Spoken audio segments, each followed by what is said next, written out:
Si Galapon po. Itong sasabihin ko, sir, wala po sa affidavit namin. Pero ito po yung detalyado. Kung talagang gusto nyong malaman, kung may mga CCTV noon, pwede nyong i-request. Nag-deliver kami sa 14 Nara Street, South Forbes, Makati, kasama si Mark Tiksay, driver namin si Henry Wabina.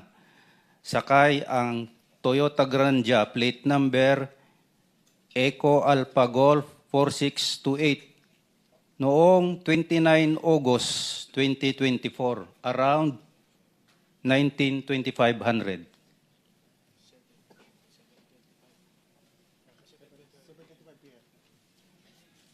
Pwede pong i-kwan yun, sir, sa CCTV dun sa Anong diniliver ninyo? may photo po ako dito na kinuha, sir. Pinicturean ko po yung dinideliver Hindi namin. po na nasama mamali. yan dito sa inyong Wala naunang po, sir. Wala affidavit. po. Nasa akin po yung picture, sir. Okay. Ilang maleta ang diniliver ninyo? 5 to hanggang 6, sir. Kanino po na i-deliver? Sa bahay po ni Congressman, former Speaker Romualdez po.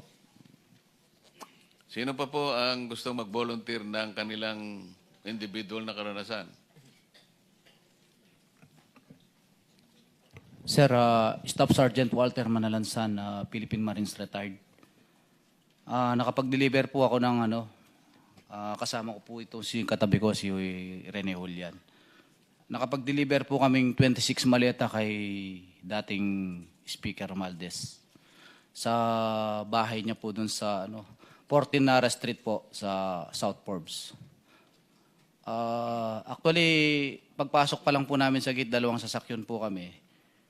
Pagpasok pa doon, yung Forbes po may mga CCTV po yan sa gate. So kung i-request po, yung pagpasok ng mga plate number na 2 van, makikita po doon. Nag-deliver po kami is July 14, 2025. Ayan po. Nakapag-deliver din po ako sa Aguado. Sa bahay din po niya doon sa Aguado, sa Malacanang. 32 paper bag po yun. Ang ginamit namin pong sasakyan is plate number Innova Black 3374. Kasama ko po kabady ko rin po si Rene Julian at saka si Mark Tiksay. Ano po yun, mga April? Mga April po yun, 2025. Tsaka yung sinasabi po nilang nakatanggap kami ng 5 million, hindi po totoo yun kasi ako po, nagkaroon po ng tumor yung kapatid ko. Actually, namatay po siya ngayon eh. Kanina, yung kapatid ko. Sorry po. Namatay po siya kanina. Ngayong araw na ito? Yes po. Kasi ang nangyari, Tony Baligod, nung itong inyong pinagsama-samang salaysay ay lumabas na nga. Kung may pera po ako, naipagumot ko na po yun eh. Alam po namin yun. Yes. Let me express lang sa amin 13, 12 at sa committee.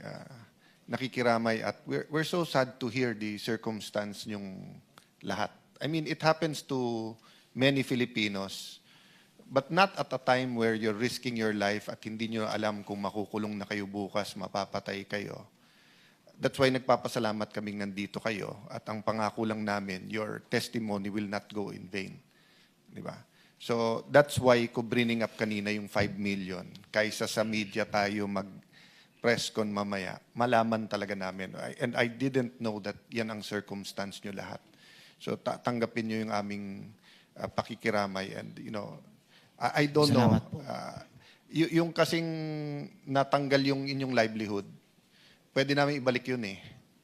Pero yung namatayan kayo, hindi naman namin mababalik yung pagpapagamot doon eh. So, tanggapin nyo yung kaming paumanhin. But we will do better. No? Kung ilan lang kami natitira sa committee na to at sa Senado, we will do better. So, to give justice dun sa sinasabi po nyo.